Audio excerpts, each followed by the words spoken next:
Hello everyone, welcome to science and fun channel. Video देख रहे हो? वीडियो को देखोगे,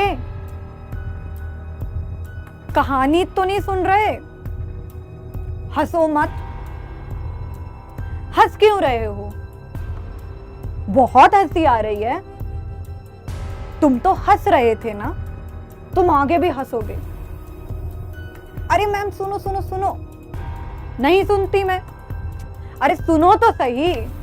सुनाओ।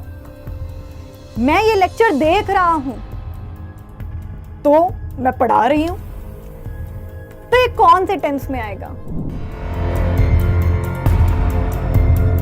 Hello everyone, welcome to science and fun class 9th and 10th YouTube channel. मेरा नाम रुबैना है और आज हम पढ़ने वाले हैं क्या? टेंसेस को। ठीक है, तो अब ये टेंसेस का वन शॉट है। फाइन, तो इसको हम देखते हैं कि हम इसे कैसे कवर अप करेंगे और बहुत ही प्रैक्टिकली तरीके से करेंगे। तो अगर अभी तक आपने क्लास 9th और 10th के यूट्यूब चैनल को सब्सक्राइब नहीं किया है तो फटाफट से कर लीजिए। और चलिए अब हम शुरू करते हैं। सबसे पहले इंट्रोडक्शन। ठीक है, सबसे पहले हम क्या करेंगे? इंट्रोडक्शन को करेंगे कि आखिर टेंसेस आखिर होता क्या है। ठीक है, टेंसेस का मतलब क्या है। देखिए, यहाँ पर आप जब भी लिखते हो ना टेंसेस, तो टेंसेस से क्या मतलब होता है, ये आपको चीज को समझना बहुत ज्यादा जरूरी है। फाइन, तो देखो कि टेंस का मतलब होता है कि कौन सा कार्य किस समय पर हो रहा है। तो टेंस जो होता है उसे हम डिवाइड करते हैं टू टर्म्स में, दैट इज वर्क और टाइम। क्या करते हैं? वर्क और टाइम। ठीक है, तो टेंसेस को हम इस प्रकार से बांटते हैं। ओके, तो वर्क का मतलब क्या होता है? वर्क का मतलब होता है कि आप कौन सा एक्शन परफॉर्म कर रहे हो, और टाइम का मतलब होता है किस टाइम पर कर रहे हो। फाइन, किस टाइम पर कर रहे हो।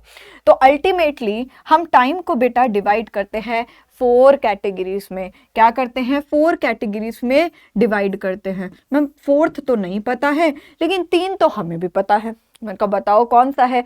बोल रहे देखो, टाइम मतलब एक अच्छा है, एक बुरा है, एक बेकार है। ऐसे तो मैं 10 टाइम बांट दूं, तो आप 3 में कैसे बांटोगे? देखिए, टाइम को हम बांटते हैं 3 मेन कैटेगरीज में। दैट इज, हम कहते हैं कि जो बीत गया पास्ट, जो चल रहा है वो हो गया हमारा प्रेजेंट, और जो आएगा दैट इज हमारा फ्यूचर। ठीक है, अब क्रिया को या मैं कहूं एक्शन को हम कैसे बताते हैं? एक्शन को हम कैसे बताते हैं? एक्शन मतलब होता है हमारा वर्क। एक्शन क्या होता है? एक्शन होता है हमारा वर्क। अब एक्शन में अगर हम कहें कि 4 कैटेगरीज में हम अपने काम को बांटते हैं। कैसे बांटते हैं? एक तो बेटा काम होता है that is called indefinite. One shot है तो फटाफट से इसे कंप्लीट कर लेते हैं, और मुझे लगता है आप एक बारी पहले पढ़ चुके होंगे। नहीं पढ़ा है कोई बात नहीं, मैं आपको पढ़ा रही हूँ। ठीक है, तो वर्क का मतलब क्या होता है? एक्शन होता है। क्या होता है? एक्शन। तो एक्शन मतलब क्या है? आपने कोई काम किया। For example I am saying you, आपने कोई काम किया और पक्का नहीं है कि वो काम किया गया है नहीं किया गया है, या आप सोच रहे हो दैट, मतलब श्योरिटी नहीं आ रही है आपके अंदर। जब आपके अंदर श्योरिटी नहीं आती है ना, तो हम उसे बोलते हैं इनडेफिनेट वन। सेकेंडली हम अगर अगला बोलेंगे तो that is called continuous one. Continuous का मतलब क्या होता है? जैसे मैं आपको अभी पढ़ा रही हूं तो आप क्या कर रहे हो? पढ़ रहे हो। ठीक है, तो ये क्या है? एक प्रोग्रेसिव फॉर्म में चल रहा है। तो कॉन्टिन्यूस का मतलब क्या होता है? एक प्रोग्रेसिव में कोई काम हो रहा है। फिर हमारा आ जाता है परफेक्ट। परफेक्ट का मतलब क्या होता है? परफेक्ट का मतलब होता है कोई कार्य पक्का है, तो इसे हम डेफिनेट भी बोल सकते हैं। एक इनडेफिनेट है जो मतलब जो पक्का नहीं है, जो डेफिनेट है उसका मतलब क्या है? जो पक्का है। फिर हमारा 4th आ जाता है परफेक्ट कॉन्टिन्यूस। क्या आ जाता है? Perfect continuous. अभी इसको डिटेल में मैं बता दूंगी थोड़ा सा, लेकिन अगला आ जाता है हमारा परफेक्ट कॉन्टिन्यूस। परफेक्ट कॉन्टिन्यूस का बेटा मतलब क्या होता है? कि कोई कार्य कोई निश्चित समय से चल रहा है। क्या? कोई कार्य कोई निश्चित समय से चल रहा है। मीन्स परफेक्ट में आपको बोल रखा है कि कोई काम हो चुका है, हो चुका था, या हो चुका है। जैसे अभी मैंने बोला हो चुका था, हो चुकेगा, तो मतलब यहां पर क्या है कि ये हमारे डेफिनेट पॉइंट ऑफ व्यू को बताता है। परफेक्ट कॉन्टिन्यूअस हमारे एक डेफिनेट टाइम से कोई चीज चल रही है उसे बताता है। कंफ्यूजन माइंड में अभी आएगी, लेकिन साथ साथ आपको मैं क्लियर कर दूंगी। तो अल्टीमेटली देखिए टेंसेस को मैंने दो हेड्स में बांटा है, दैट इज हमारा पहले टाइम हो गया, फिर हमारा वर्क हो गया। अब पहले हम टाइम को ना एक जगह लिख लेते हैं।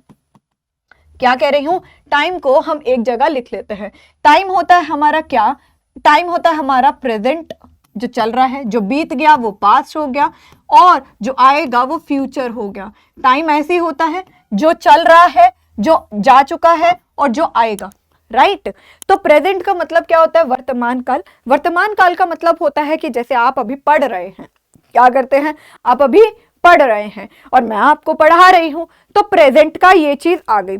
अब जो हमारा वर्क है ना बेटा, मैंने कहा कि काम होता है हमारा क्या, इंडेफिनेट भी होता है, मतलब कोई काम जो है वो पक्का नहीं है, तो एक इंडेफिनेट भी होता है, राइट। कोई काम जो है वो चल रहा है कॉन्टिन्यूस, अभी आप इस वीडियो को देख रहे हो तो काम चल रहा है, ठीक है। अब फॉर एग्जाम्पल सोनम एक लड़की है, सोनम ने कहा कि मैं दिल्ली जाती हूं, तो जाती हूं ती हूं, तो ये क्या है, हम श्योर नहीं बोल रहे हैं कि सोनम झूठ भी तो बोल सकती है या सोनम सही बोल रही है, हमारे अंदर कोई क्लैरिटी है नहीं। तो अगर क्लैरिटी नहीं है तो वो इनडेफिनेट हो गया, कॉन्टिन्यूस हो गया। और अगर क्लैरिटी है, परफेक्ट, सोनम दिल्ली जा चुकी है, मतलब दिल्ली चली गई है, उसमें कोई डाउट है ही नहीं। तो यहाँ पर क्या है, जब डाउट नहीं है तो परफेक्ट है कोई चीज, और परफेक्ट है तो यहाँ पर हम ये चीज बोलेंगे। परफेक्ट कॉन्टिन्यूस का मतलब है कोई चीज पक्की है और पक्के समय से चल रही है, so that is called perfect continuous. मैंने कहा कि मैं पिछले 5 मिनट से पढ़ा रही हूं, प्रोग्रेसिव है, 5 मिनट से पढ़ा रही हूं। 5 मिनट से मतलब क्या हुआ कि यहां पर टाइम रेफर कर रखा है, मैं पढ़ा रही हूं कॉन्टिन्यूस, मैं 5 मिनट से पढ़ा रही हूं परफेक्ट कॉन्टिन्यूस। यहां पर टाइम दे रखा है, यहां पर टाइम नहीं दे रखा है, यहां पे सिर्फ काल के बारे में बता रखा है कि अच्छा ये अभी के समय पे हो रहा है, लेकिन कब से हो रहा है ये नहीं पता, ठीक है। यहां पर टाइम हमारी इक्वेशन में या फॉर्मूला में नहीं है, हमें पता नहीं है, लेकिन हमें यह पता है कि अभी के समय पे चल रहा है। तो क्या ये सारी जो वर्क है ये पास्ट और फ्यूचर में नहीं हो सकते हैं, हो सकते हैं, इसमें क्या दिक्कत है। तो इनडेफिनेट इसमें भी हो सकता है, इसमें भी हो सकता है, कॉन्टिन्यूस इसमें भी हो सकता है, इसमें भी हो सकता है। देखो एग्जाम्पल, मैं दिल्ली जाती थी, मैं पढ़ा रही थी, मैं पढ़ा चुकी थी, मैं 10 मिनट से पढ़ा रही थी। यहां पर टाइम बता दिया, यहां पर टाइम नहीं बताया है फॉर्मूला में, लेकिन हमें यह पता है कि किस टाइम पर हो रहा है। No period of time, no point of time, यहां पर ना पीरियड ऑफ टाइम दे रखा है ना पॉइंट ऑफ टाइम दे रखा है, यहां पर दोनों चीजें दे रखी है। तो ये सब में आ सकता है, ये सब में आ सकता है। तो इन टोटलिटी अगर हम कहें कि पहले हमने टाइम से बांटा, फिर हमने टाइम को में काम को बांटा, तो अल्टीमेटली हमारे यहाँ पे 4 टाइप के टेंसेस हो गए, यहाँ पे 4 टाइप के हो गए, यहाँ पर 4 टाइप्स के हो गए, टोटल हमारे 12 टाइप्स के टेंसेस हो गए, टोटल हमारे 12 टाइप्स के टेंसेस हो गए, ठीक है। आगे और कर लेते हैं, that is introduction to verb, ठीक है। कॉन्सेप्ट ऑफ वर्ब को भी कर लेते हैं। क्या कह रही हूं मैं, कॉन्सेप्ट ऑफ वर्ब को भी कर लेते हैं, ठीक है। अब वर्ब देखिए, कॉन्सेप्ट ऑफ वर्ब मतलब क्या, अभी आपने काम को बांटा है मैम कि इनडेफिनेट है, कॉन्टिन्यूस है, परफेक्ट है, परफेक्ट कॉन्टिन्यूस है, यही तो आपने एक्शन को बांटा। लेकिन एक्शन को अगर कॉन्टिन्यूस में है, लिखोगे तो सही ना, शब्दों में, वर्ड्स में लिखेंगे तो सही ना हम किसी चीज को। तो अगर हम वर्ब को लिखेंगे तो कैसे लिखेंगे, देखिए वर्ब हमारी 2 टाइप्स की होगी, दैट इज हेल्पिंग वर्ब और हमारा आ जाएगा मेन वर्ब। क्या हो जाएगा, पहला आ जाएगा हमारी हेल्पिंग वर्ब, हेल्पिंग वर्ब, और फिर हमारा आ जाएगा मेन वर्ब। क्या हो जाएगा, मेन वर्ब। हेल्पिंग वर्ब का मतलब क्या होता है, हेल्पिंग वर्ब का मतलब होता है कि ये हेल्प कर रहा है मेन वर्ब को। तो हेल्पिंग वर्ब हमारी 3 कैटेगरीज में डिवाइडेड होती हैं, दैट इज हम यहां पर ये बोलेंगे to be form, to have form या हैज फॉर्म, ठीक है, टू डू फॉर्म, ठीक है। टू बी फॉर्म होती है हमारी is, am, are, was, were, fine. To has form होता है हमारा हैज, हैव, और हैड। ठीक है, टू डू फॉर्म होता है डू, डस और यहाँ होता है डिड। जनरली ये प्रेजेंट के लिए यूज होती हैं। ठीक है, ये किसके लिए यूज होती हैं? ये प्रेजेंट के लिए यूज होती हैं और ये पास्ट के लिए यूज होती हैं। ठीक है, कैसे होती हैं अभी मैंने नहीं बताया है, मैं आपको कह रही हूं कि एक बार हम डिटेल में आगे चलते हैं तो हम बताएंगे। ठीक है, मेन वर्ब क्या होती है? दैट इज कॉल्ड हमारी मुख्य क्रिया। क्या होती है? ये हमारी मुख्य क्रिया होती है और इसको हम 5 फॉर्म्स में डिवाइड करते हैं। क्या करते हैं? इसे हम 5 फॉर्म्स में डिवाइड करते हैं। पहला है हमारा मेन वर्ब का फर्स्ट फॉर्म, फिर आता है हमारा मेन वर्ब का सेकंड फॉर्म, फिर आता है हमारा मेन वर्ब का थर्ड फॉर्म, फिर आता है मेन वर्ब का फोर्थ फॉर्म, फिर आता है हमारा मेन वर्ब का fifth form. Fine, main verb का फर्स्ट फॉर्म जैसे कि मैंने एग्जांपल दिया गो, जाओ यहां से। मेन वर्ब का सेकंड फॉर्म में क्या लिखोगे? गो का वेंट, ये एग्जाम्पल ले रही हूं मैं, ठीक है ना। हाँ, मेन वर्ब का थर्ड फॉर्म क्या है? गॉन। मेन वर्ब का थर्ड फॉर्म क्या है? गॉन। मेन वर्ब का फोर्थ फॉर्म क्या होता है? मेन वर्ब का फोर्थ फॉर्म होता है मेन वर्ब का फर्स्ट फॉर्म प्लस आईएनजी, तो ये हो गया गोइंग। ठीक है, उसके बाद हमारा मेन वर्ब का फिफ्थ फॉर्म क्या होता है? मेन वर्ब का फिफ्थ फॉर्म होता है मेन वर्ब का फर्स्ट फॉर्म प्लस एस या ईएस और इसका हमारा आ गया गोज। अब यहां पर देखिए क्या है, मेन वर्ब का फोर्थ फॉर्म और फिफ्थ फॉर्म शायद आपके लिए न्यू हो सकता है, बट जनरली मेन वर्ब के 3 फॉर्म होते हैं और फोर्थ और फिफ्थ फॉर्म जो होता है वो डिराइव्ड होता है। क्या होता है? वो डिराइव्ड होता है। ये होता है हमारा कॉन्सेप्ट ऑफ वर्ब। ठीक है, लिख लेना वरना आपको पीपीटी जो है ये जो टेलीग्राम ग्रुप पे मिल जाएगी। ठीक है, चलो फिर हमारा आ जाता है concept of sentences. Concept of sentences, देखिए जब भी आप बचपन से पढ़ते आए होंगे कॉन्सेप्ट ऑफ सेंटेंसेस में कि सेंटेंसेस हमारे 4 प्रकार के होते हैं। क्या होते हैं? 4 प्रकार के। डिक्लेरेटिव मतलब होता है सिंपल सेंटेंस, एक्सक्लामेटरी, इंपैरेटिव और इंटरोगेटिव, ये हम पढ़ते आए हैं। लेकिन अगर हम टेंसेस को पढ़ते हैं तो हम सेंटेंसेस को 4 मेन हेड्स में बांटते हैं। दैट इज क्या? 4 मेन हेड्स में बांटते हैं। पहला आ जाता है हमारा अफर्मेटिव सेंटेंस। ठीक है, अफर्मेटिव सेंटेंस। सेकंड आ जाता है हमारा नेगेटिव सेंटेंस। थर्ड हमारा आ जाता है इंटरोगेटिव सेंटेंस। ठीक है, फोर्थ हमारा आ जाता है डबल इंटरोगेटिव सेंटेंस।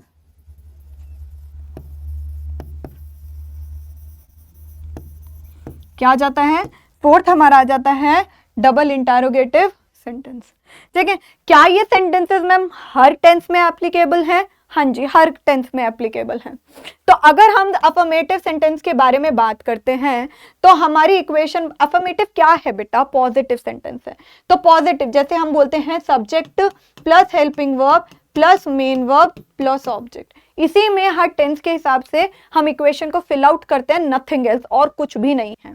ठीक है, नेगेटिव का मतलब क्या होता है? नकारात्मक वाक्य। तो यहां पर हम helping verb plus not plus main verb plus object के साथ बांट देते हैं। इंटरोगेटिव की अगर हम बात करते हैं तो helping verb plus subject plus main verb plus object और क्वेश्चन मार्क होता है। इंटरोगेटिव और डबल इंटरोगेटिव में अंतर है कि ये जो क्वेश्चन है इसका आंसर आप यस और नो में दे सकते हो। ये क्या से शुरू होते हैं? मतलब मैंने बोला क्या आपने खाना खाया, आप हाँ या ना में बोलोगे। अब डबल इंटरोगेटिव में अगर मैं बोलूं आपने खाना क्यों नहीं खाया, आपने खाना क्यों नहीं खाया, अब आपने कहा हाँ नहीं खाया, मैंने पूछा है क्यों नहीं खाया। अगर मैंने क्यों बोला है then it means that you have to reply me with the reasons. ठीक है, जो क्वेश्चन मैं पुट आउट करूंगी आपको मुझे रीजन के साथ बताना पड़ेगा। तो यहां पर हमारा क्या होता है? WH word plus helping verb plus subject plus main verb plus object और क्वेश्चन मार्क आपको करना है। अगर ये पॉजिटिव है तो ऐसे होगा, अगर नेगेटिव है, क्या मैम इसमें भी नेगेटिव हो सकता है? मैंने कहा क्या आपने खाना नहीं खाया है, आपने खाना क्यों नहीं खाया है। तो इंटरोगेटिव, डबल इंटरोगेटिव पॉजिटिव और नेगेटिव दोनों हो सकते हैं। तो यहां पर हमारा helping verb plus subject plus not plus main verb plus object and question mark आता है।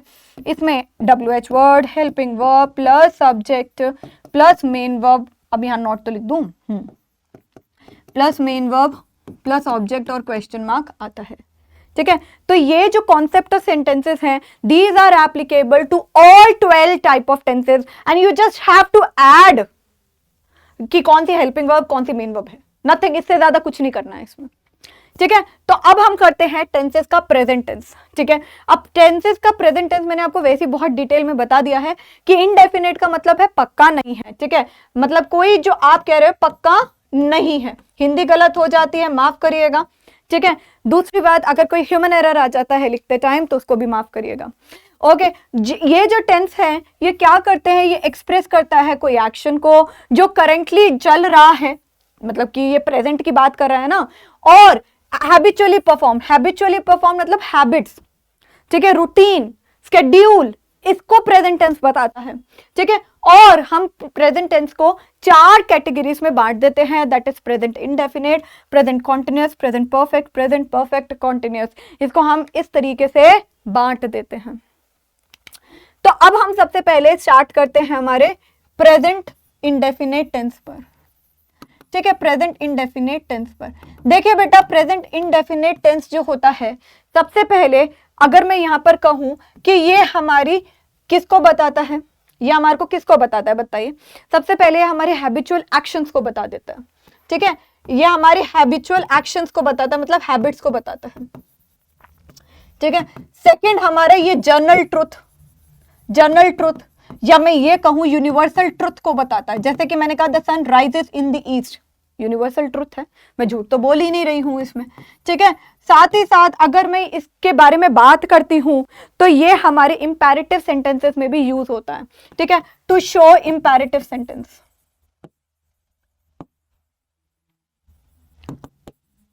ठीक है, साथ ही साथ अगर मैं ये कहूं कि हमारे रूटीन को, स्केड्यूल को, इन सबको बताता है। ठीक है, present indefinite, habitual action, general truth, universal truth, imperative sentences को दिखाने के लिए स्केड्यूल को दिखाया जाता है। फाइन, ओके जी। इसमें हेल्पिंग वर्ब क्या क्या होती है, ध्यान से देखिए। इसमें हेल्पिंग वर्ब होती है डू या डज। क्या होता है, डू या डज। डज हमारा सिंगुलर के साथ लगता है, सिंगुलर सब्जेक्ट के साथ लगता है। ठीक है, डू हमारा प्लूरल सब्जेक्ट के साथ लगता है, और आई के साथ हमेशा हमारा डू लगता है। ठीक है, क्लियर हो गया। ओके, मेन वर्ब यहां पर कौन सा लगेगा, मेन वर्ब यहां पर मेन वर्ब का फर्स्ट फॉर्म लगेगा। क्या लगेगा, यहां पर मेन वर्ब का फर्स्ट फॉर्म लगेगा। ये आपको चीजें याद रहनी चाहिए। उसके बाद अगर मैं प्रेजेंट इंडेफिनिट के बारे में और बात करती हूं तो मैं आपको यहां से आपको पता चल ही रहा है कि कौन सा टॉपिक चल रहा है। ठीक है, तो यहां पर एक चीज याद रखिए कि इसमें भी 4 टाइप के सेंटेंसेस हैं, और 4 टाइप के सेंटेंसेस में you just have to add the value. अगर यहाँ पर अफर्मेटिव है तो यहाँ पर अगर इनडेफिनेट के बारे में मैं बात करती हूँ तो आप बात करोगे सब्जेक्ट प्लस डू या डज, ये करोगे, प्लस आप यहाँ पर ये बोलोगे मेन वर्ब का फर्स्ट फॉर्म प्लस ऑब्जेक्ट। अगर ये बोलते तो ये गलत है, ये बोलते तो ये गलत है। क्यों, इसका रीजन देखिए। ठीक है, देखिए हेल्पिंग वर्ब जो होती है वो प्रेजेंट इंडेफिनेट के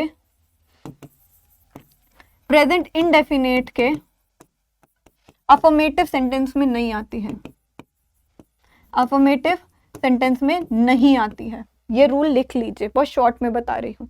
दूसरी बात क्या है, मेन वर्ब का फर्स्ट फॉर्म के आगे एस या ईएस कब लगता है, अगर जो सब्जेक्ट है वो सिंगुलर है। ठीक है, सब्जेक्ट जो है वो सिंगुलर है, प्लस अगर मैं यहां पर कहूं वो थर्ड पर्सन है। थर्ड पर्सन से आपको समझ में आ जाएगा, ही, शी, इट, इन सब के साथ लगेगा, आई के साथ नहीं लगेगा। ठीक है, आई कहता है मैं बहुत ज्यादा पावरफुल हूं, तो इसलिए वो हेल्पिंग वर्ब भी डू लगवाता है, साथ में हेल्पिंग वर्ब भी डू लगवाता है। ठीक है, तो इसका होमवर्क मैं बार बार कह रही हूं कि इनमें ना आपको क्या करना है, इक्वेशंस को भरना। ये एक बेसिक इक्वेशंस मैं आपको प्रोवाइड कर रही हूं। आपका होमवर्क क्या है, कोई भी टाइप ऑफ टेंसेस हैं इसकी इक्वेशन आप खुद लिखेंगे और मुझे फोटो क्लिक कर कर जरूर भेजेंगे, चाहे वो टेलीग्राम ग्रुप हो, चाहे वो इस वीडियो का कॉमेंट सेक्शन हो, मैंने चेक करना है। ठीक है, 12 प्रकार के टेंसेस हैं, 12 प्रकार से आप ये मान लीजिए you have to write the equations in the form. ठीक है, तो चलिए आगे यहां तक हो गया। अब इसके थोड़े से एग्जाम्पल्स कर लेते हैं। क्या करेंगे, इसके एग्जाम्पल कर लेते हैं। देखिए लास्ट में अगर हिंदी में अगर मैं बात करूं तो प्रेजेंट टेंस के लास्ट में आता है ता है, ती है। जैसे मैंने अभी बताया था ना, सोनम दिल्ली जाती है, we are not sure about it. ठीक है, अब यहां पर देखिए एग्जाम्पल। ठीक है, he first goes for a walk every day. He goes for a walk every day. अब अल्टीमेटली यहाँ पर सब्जेक्ट के साथ goes क्यों आया, क्यों आया? पहली बात जो सब्जेक्ट है वो सिंगुलर है, दूसरी बात क्या है, ही क्या है, थर्ड पर्सन है, तो ही के साथ हमारा क्या आएगा, मेन वर्ब का फर्स्ट फॉर्म प्लस एस या ई एस। हेल्पिंग वर्ब आएगा नहीं, क्यों, ऊपर इक्वेशन बता रखी है, हेल्पिंग वर्ब प्रेजेंट इंडेफिनिट के अफर्मेटिव सेंटेंस में नहीं आती है। अफर्मेटिव मतलब होता है पॉजिटिव, इसमें नॉट नहीं है तो ये अफर्मेटिव सेंटेंस हो गया। क्लियर हो गया? अभी मैंने आपको एक एग्जांपल बताया था यूनिवर्सल ट्रुथ का। एवरीडे आपको एक वर्ड बता रहा है कि ये एक हैबिचुअल एक्शन है। क्या बता रहा है कि ये कोई हैबिचुअल एक्शन है। सेकंड अगर मैं आपसे बात करती हूं, सेकंड में मैंने आपको बताया था अभी, the sun rises in the east, the sun rises in the east. तो आपको यहां से क्या पता चल गया था कि the sun rises in the east, rise के आगे एस या ई एस क्यों आया है, क्योंकि ये हमारा एक यूनिवर्सल ट्रुथ है। क्या है, यूनिवर्सल ट्रुथ है। बेटा यहाँ पर ना एक चीज याद रखिए, एवरीडे हमारी हैबिचुअल एक्शन को बता रहा है, हमारी हैबिट्स को बता रहा है, हमारे रूटीन को बता रहा है, तो ये हमारा हो जाता है प्रेजेंट इंडेफिनिट टेंस। जिन्होंने नहीं लिखा है फटाफट से लिख लो।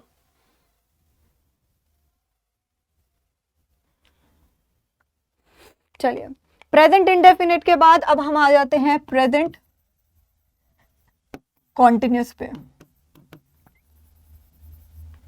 प्रेजेंट कॉन्टिन्यूस का मतलब क्या है, आपको पता चल ही गया नाम से। प्रेजेंट कॉन्टिन्यूस का मतलब होता है कि कोई कार्य चल रहा है। क्या कहते हैं, कि कोई कार्य चल रहा है। लास्ट में इसमें आता है रहा है, रही है, रहे हैं, ये सारी चीजें आपको मिलती हैं। ठीक है, तो ये हमारे किसको बताता है, ये हमारे को, ये टेंस हमें ये बता रहा है कि कोई जो एक्शन है ना वो एक प्रोग्रेसिव फॉर्म में है, वो कोई एक प्रोग्रेसिव फॉर्म में, प्रोग्रेसिव मतलब जो चल रहा है। ठीक है, कोई एक्शन जो प्रोग्रेसिव फॉर्म में है। ठीक है, ओके, प्रोग्रेसिव फॉर्म, या हम यहाँ पर कह सकते हैं कॉन्टिन्यूस एक्शन है। ठीक है, हम यहाँ पर करें कोई कॉन्टिन्यूस एक्शन है, या आप यह देख लीजिए एक वर्ड आ जाता है नाउअडेज। ठीक है, स्टिल, इन फ्रेजेस के, इन वर्ड्स के साथ भी हम इस टेंस को यूज करते हैं। ठीक है, और कुछ एक्शंस को दिखाते हैं हम, कुछ एक्शंस को हम दिखाते हैं जो हैपन होंगे इन नियर फ्यूचर।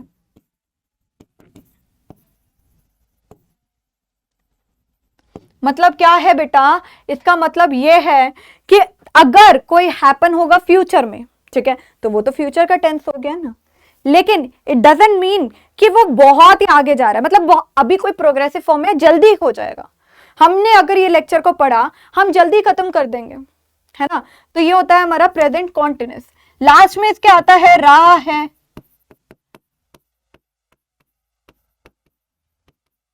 रही है, एक्सेट्रा, ये सारी चीजें आपको दिखती हैं। टेंसेस के बाद आपने यहां पर क्या करा, टेंसेस के बाद आपने यहां पर क्या करा, यहां पर इसकी हेल्पिंग वर्ब क्या होती है, हेल्पिंग वर्ब होती है इसकी इज, एम आर। ठीक है, इज हमारा किसके साथ होता है, सिंगुलर सब्जेक्ट के साथ, सिंगुलर सब्जेक्ट के साथ। एम होता है हमारा आई के साथ, ठीक है, ये अलग सेपरेट चलता है। आर हमारा होता है प्लूरल सब्जेक्ट के साथ, आर हमारा होता है प्लूरल सब्जेक्ट के साथ। तो उसके बाद हमारा मेन वर्ब क्या होता है यहाँ पर, हाँ, हेल्पिंग वर्ब के बाद हमारा यहाँ पर मेन वर्ब क्या होता है, मेन वर्ब यहाँ पर होता है मेन वर्ब का फोर्थ फॉर्म। तो आप इसे ये भी कह सकते हैं मेन वर्ब के फर्स्ट फॉर्म के साथ आईएनजी। ठीक है, यहां तक आपको क्लियर हो गया प्रेजेंट कॉन्टिन्यूस। ठीक है जी, ये आपको मेन चीजें हैं। Progressive form, continuous action, nowadays, still, etcetera, इन वर्ड्स के साथ यूज होता है। एक्शन जो होंगे नियर फ्यूचर में। ओके, अब इसी को मैं अगर आपको एग्जांपल्स बताऊं इसके, तो कैसे बताऊंगी, देखो एग्जाम्पल्स में मैंने कहा she is playing chess, she is playing chess, chess चेस खेल रही है। शी क्या है, सिंगुलर है, तो हमने उसके साथ ये लगाया, तो ये हमारे को क्या दिखा रहा है, क्योंकि वो कॉन्टिन्यूअस खेल रही है, तो ये कॉन्टिन्यूअस टेंस में है। Second, is he still reading, क्या वह अभी भी पढ़ रहा है, ठीक है, स्टिल रीडिंग, तो यहाँ पर स्टिल एक वर्ड है, उसके साथ भी हम कॉन्टिन्यूअस को दिखाते हैं। जैसे मैंने आपको बोला वर्ड नाउअडेज, स्टिल, इन सब वर्ड्स के साथ भी हम यूज करते हैं, ठीक है। अगर third, car are becoming costlier day by day, day by day, तो अगर मैंने आपको एक वर्ड बताया था यहाँ पर nowadays action happens in a near future, ठीक है। अब यहाँ पर cars are becoming costlier day by day, तो यहाँ पर एक चीज याद रखिए, जब एक सिचुएशन इनटू अनदर, मतलब कि आप ये देखिए कि कोई सिचुएशन है वो आगे प्रोग्रेसिव फॉर्म में भी है, तब भी हम इसको यूज करते हैं। लास्ट में मैंने कहा था कि कोई एक्शन जो हैपन हो रहा है नियर फ्यूचर में, तो अगर मैंने कहा देखो fourth, I am going on vacations, I am going on vacations tomorrow, मैं छुट्टियों पर कल जा रहा हूं, तो यहां पर देखिए नियर फ्यूचर के लिए भी कल ही तो है ना, कल से ही तो मैं कॉन्टिन्यूअस स्टेट में हूं ना, तो यहां पर हमने क्या बोला, ये हमारी कॉन्टिन्यूअस स्टेट में हो रहा है, तो यहां पर हमने इसे ये चीज बोली, ठीक है, I am going on vacations tomorrow.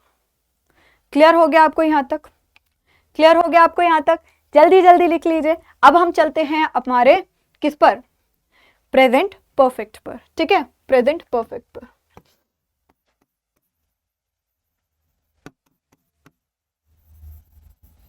Present perfect का मतलब होता है कि कोई वर्क है, ठीक है, कोई वर्क है परफेक्टली हो चुका है, अभी रिसेंटली हुआ है।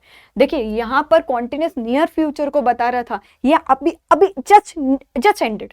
प्रेजेंट परफेक्ट का मतलब क्या होता है, प्रेजेंट परफेक्ट का मतलब होता है कि हमने यहां पर कहा कि कोई एक्शन जस्ट एंडेड, अभी अभी अभी खत्म हुआ है, जस्ट हाल ही में, आपके आने से पहले मैं पानी पी रही थी, ठीक है, तो यहां पर जस्ट एंडेड, तो ये हमारा हो गया कि कोई एक्शन जो अभी हाल ही में खत्म हुआ है, ठीक है। अब कई बारी ना कुछ वर्ड्स होते हैं, जैसे कि मैंने बोला ऑलरेडी, ऑलरेडी मतलब पहले ही, ठीक है, ऑलरेडी मतलब क्या होता है, पहले ही। अगर मैंने कोई वर्ड बोल दिया सो फार, येट, अभी तक, तो अगर हम ये चीजों को यूज करते हैं तो यहां पर हम प्रेजेंट परफेक्ट को यूज करते हैं, ठीक है, प्रेजेंट परफेक्ट को यूज करते हैं, ठीक है, ऐसी चीजों को हम बताएंगे। Just action just ended. Helping verb इसमें क्या होती है, हेल्पिंग वर्ब क्या होती है इसमें, हेल्पिंग वर्ब इसकी होती है हैज या है। हैज हमारा सिंगुलर के साथ लगता है, सिंगुलर सब्जेक्ट के साथ, ठीक है, हैव हमारा प्लूरल सब्जेक्ट के साथ लगता है। आई के साथ हम हैव को यूज करेंगे, आई के साथ हम हैव को यूज करेंगे, ठीक है। मेन वर्ब क्या है यहाँ पर, मेन वर्ब क्या है, मेन वर्ब यहाँ पर लगता है मेन वर्ब का थर्ड फॉर्म, ठीक है, मेन वर्ब का थर्ड फॉर्म लगता है, ठीक है। यहां तक क्लियर हो गया आपको, जल्दी जल्दी लिख लीजिए, फिर मैं एग्जाम्पल बताती हूँ। ओके, एक वर्ड ना बहुत इंपॉर्टेंट होता है, तो एक्सेट्रा में मैं एक वर्ड लिख लेती हूँ, इट इज दी, ये फ्रेज के आगे अगर कोई भी वर्ड दे रखा है, जैसे कि वर्स्ट हो गया, बेस्ट हो गया, ठीक है, सेकंड हो गया, कोई न्यूमेरिकल वैल्यूज तक, तब भी हम प्रेजेंट परफेक्ट को यूज करते हैं, ठीक है। अब मैंने एग्जाम्पल्स में आपको बोला, एग्जाम्पल्स में मैंने बोला ईशान, अब लिखिए, जैसे कि मैंने बोला ईशान, ठीक है, ईशान हैड गॉन, हैड बोलूंगी नहीं, फॉर एग्जाम्पल मैंने बोला Ishaan has gone to Mumbai, Ishaan Mumbai जा चुका है, अभी अभी जा चुका है, ठीक है। अगर यहां पर हैज लगाया, क्यों? क्योंकि ईशान जो था वो सिंगुलर था, सेकंड, ठीक है। ओके, मैंने आपको यहां पर कहा I have read the book, मैं बुक पढ़ चुकी हूं, तो यहां पर मेन वर्ब का थर्ड फॉर्म, यहां पर हैव लगाया, आई के साथ आना था, आई के साथ आना था। अब मैंने यहां पर बोला कोई फ्रेज है, जैसे कि थर्ड मैं बोल रही हूं इट इज, ध्यान से सुनिएगा, इट इज दी। अगर मैंने बोला worst book, it is the worst book I had ever read, I had बोलते तो पास्ट में हो जाता, आई हैव एवर रेड, ठीक है। तो हैव क्यों लगाया? प्रेजेंट कर रहे हैं ना, इस वजह से। तो it is the worst book, it is the second book I have read, ये भी बोल सकते हो। तो इन फ्रेजेस के साथ भी हमारा प्रेजेंट परफेक्ट यूज होता है, ठीक है। प्रेजेंट परफेक्ट के बाद अब हम चलते हैं प्रेजेंट परफेक्ट कॉन्टिन्यूअस के लिए।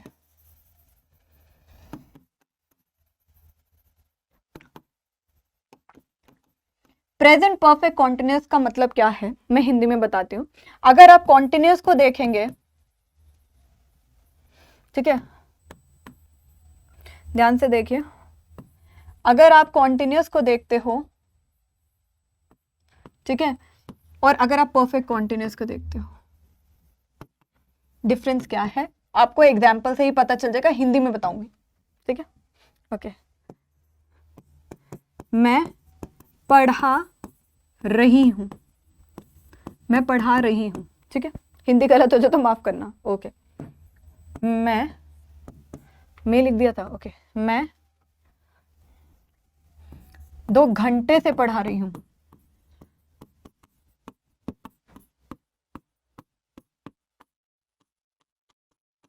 मैं 2 घंटे से पढ़ा रही हूं, मैं पढ़ा रही हूं, मैं 2 घंटे से पढ़ा रही हूं। यहां पर टाइम नहीं पता चल रहा है, बस हमें ये पता चल रहा है अच्छा ये प्रेजेंट की बात करी जा रही है, लेकिन टाइम मेंशन नहीं है, मतलब कि चाहे पीरियड है चाहे पॉइंट है, टाइम मेंशन नहीं है। यहाँ पर 2 घंटे, यहाँ पर प्रेजेंट में ये बताया जा रहा है, प्रेजेंट में टाइम को बताया जा रहा है, प्रेजेंट का भी टाइम बता रखा है, ठीक है, प्रेजेंट का भी टाइम बता रखा है, फाइन, ओके। लेकिन इनका ओरिजिन पास्ट से ही हो रहा है, प्रोग्रेसिव फॉर्म में है ना वो, ठीक है। लास्ट में इसका आता है रहा है, रही है, रहे हूं, रही हूं, जैसे मैंने लिखा, तो ये लास्ट में इसकी हेल्प होती है कि आप ऐसे कर सकते हैं, ठीक है। क्लियर हो गया यहां तक आपको? चलिए अब हम इसको लिख लेते हैं, अगर आपको लिखना है तो फटाफट से कर लीजिए, फटाफट से लिख लीजिए, करिए। ओके, हो गया। चलो, इसमें आपके 2 टर्म्स आते हैं, दैट इज सिंस और फॉर, सिंस या फॉर कॉन्सेप्ट। ये जनरली आपको किस में दिखता है? प्रेजेंट परफेक्ट कॉन्टिन्यूअस, पीपीसी, ठीक है, प्रेजेंट परफेक्ट कॉन्टिन्यूअस में। सिंस को हम यूज करते हैं पॉइंट ऑफ टाइम के लिए, सिंस को हम यूज करते हैं पॉइंट ऑफ टाइम के लिए, ठीक है। फॉर को हम यूज करते हैं पीरियड ऑफ टाइम के लिए,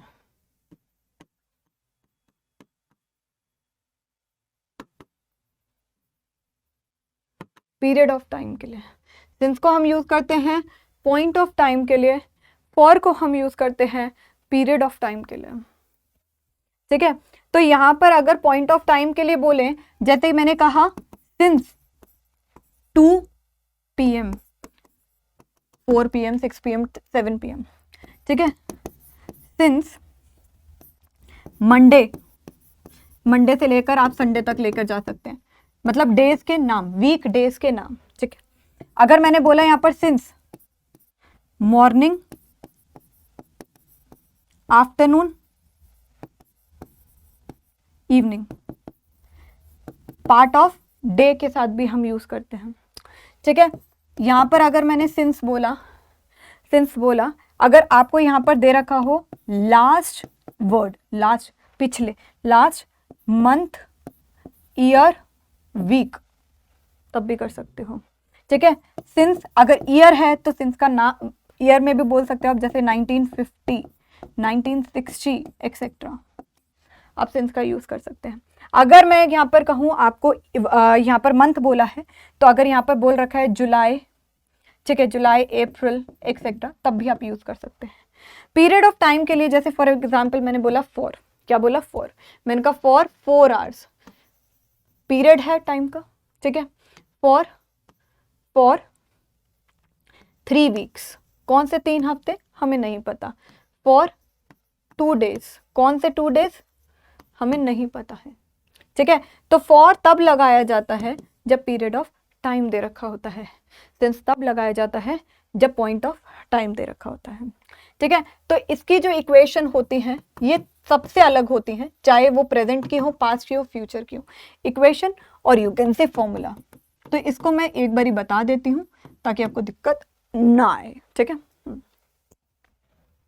तो अगर हम अफर्मेटिव सेंटेंस बोलते हैं, अफर्मेटिव बोलते हैं, तो हम बोलते हैं सब्जेक्ट। अभी हम किसके बारे में बात करें, पीपीसी के बारे में बात कर रहे हैं, है ना। तो इसके लिए इक्वेशन या फॉर्मूला को पहले जानने के लिए आप इसका एक चीज और देख लीजिए कि इसकी हेल्पिंग वर्ब क्या होगी, मेन वर्ब क्या होगी। देखिए इसकी हेल्पिंग वर्ब क्या होती है, परफेक्ट वाली ले लो, कौन सी होती है, प्रेजेंट की, हैज या हैव होती है ना, हैज या हैव होती है। साथ में इसको हमारे को बीन लगाना है परफेक्ट को दर्शाने के लिए। मेन वर्ब सेम है कॉन्टिन्यूस की, मेन वर्ब का फोर्थ फॉर्म, या आप कह सकते हो मेन वर्ब के फर्स्ट फॉर्म के साथ आईएनजी, ठीक है। क्या कह सकते हो, मेन वर्ब के फर्स्ट फॉर्म के साथ आईएनजी, आप ये कह सकते हो। ये चीजें आपको लिखनी पड़ेंगी, ठीक है। तो इसमें बस एक ये होता है कि आपने जैसे सब्जेक्ट लिखा ना, हैज या हैव लगाया, प्लस बीन लगाया, ठीक है, प्लस ऑब्जेक्ट लगाया, यहां तक तो सब कुछ आता है। लेकिन इसमें क्या होता है ना, टाइम के लिए आपको सिंस या फॉर देना पड़ता है और यहाँ पर टाइम देना पड़ता है। तो डिफरेंस क्या होता है, ये चीज जो होती है ये नहीं होती है, ये चीज जो होती है ये न्यू चीज होती है। अगर कोई ये यहाँ पर अगर मैं नेगेटिव के बारे में बात करूं तो नॉट कैसे आएगा, इसमें आ जाएगा हैज या have plus not plus been, ठीक है, ऐसे लिखा जाएगा। अगर इंटरोगेटिव है तो इंटरोगेटिव में क्या लिखेंगे हम, हैज या have plus subject plus been, ऐसे लिखना है, ठीक है। डबल इंटरोगेटिव है तो WH कर दिया। अगर इसमें नेगेटिव है तो आप कैसे लिखोगे, हैज या have plus subject plus not plus been, बाकी सेम है। लास्ट में सबके आपको ये करना है, पूरी इक्वेशन को भरना आपका काम है, ठीक है, पूरी इक्वेशन को भरना आपका काम है। मैं हिंट दिए जा रही हूं क्योंकि वन शॉट है, ठीक है। लिख लिया आपने, लिख लिया आपने सबने, फटाफट से बताइए। ओके, अब जैसे फॉर एग्जाम्पल मैंने बोला, जैसे बोला Ram has not been living here since 1950, example, ठीक है। फर्स्ट एग्जाम्पल, राम यहां पर 1950 से नहीं रह रहा है, एग्जाम्पल। राम क्या है, राम क्या है, सिंगुलर है, तो यहां पर हैज आ गया, और नॉट बीन मतलब ये नेगेटिव सेंटेंस को दर्शा रहा है, ठीक है। अब एग्जाम्पल मैंने कहा, they have not been singing since morning, वह सुबह से नहीं गा रहे हैं, ठीक है, वह सुबह से नहीं गा रहे हैं। They have not been singing, यहां पर हमारा क्या रह गया, सिंस रह गया, तो सिंस हम लगाएंगे मॉर्निंग पार्ट ऑफ डे, ठीक है। Third, I have been eating, I have been eating for 2 hours, मैं 2 घंटे से खा रही हूँ। I have been eating for 2 hours, अगर मैं कहती मैं 2 बजे से कह रही हूँ खा रही हूँ, तो मैं यहाँ लिखती सिंस 2 PM मैं खा रही हूँ, ये पॉइंट आ गया, 2 घंटे की अवधि आ गई, मतलब पीरियड आ गया, तो यहाँ पर हमें ऐसे यूज करना है। क्लियर। अब हमारा आ गया टेंसेस का पास्ट टेंस। पास्ट टेंस क्या होता है, ध्यान से देखिए, देखिए वन शॉट है तो आई एम अश्योर, मतलब मैं पक्का ये कह सकती हूँ आपको कॉन्सेप्ट समझ में आ जाएगा। अगर आपको डिटेल चाहिए कि मैं प्रेजेंट पे अलग वन शॉट लूँ, पास्ट में अलग लूँ, और फ्यूचर में अलग लूँ, तो आप कमेंट सेक्शन में कह सकते हैं कि you need more depth lecture, या आप ये कह सकते हैं कि आपको सेपरेट वन शॉट भी चाहिए। ये तो चलो एग्जाम से पहले के लिए काम आ गया, ठीक है।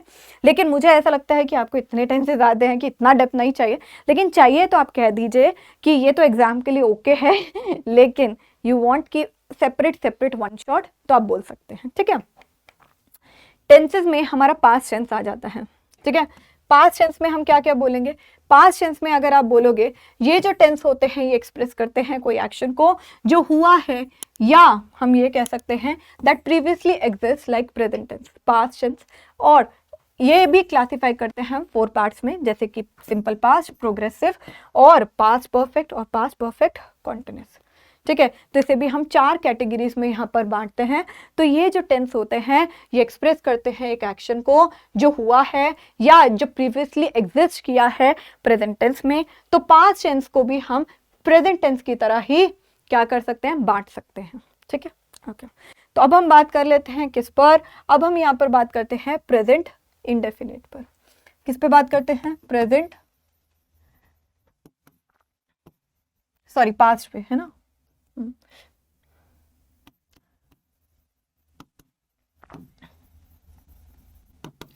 पांच इंडेफिनिट हमें क्या बता रहा है?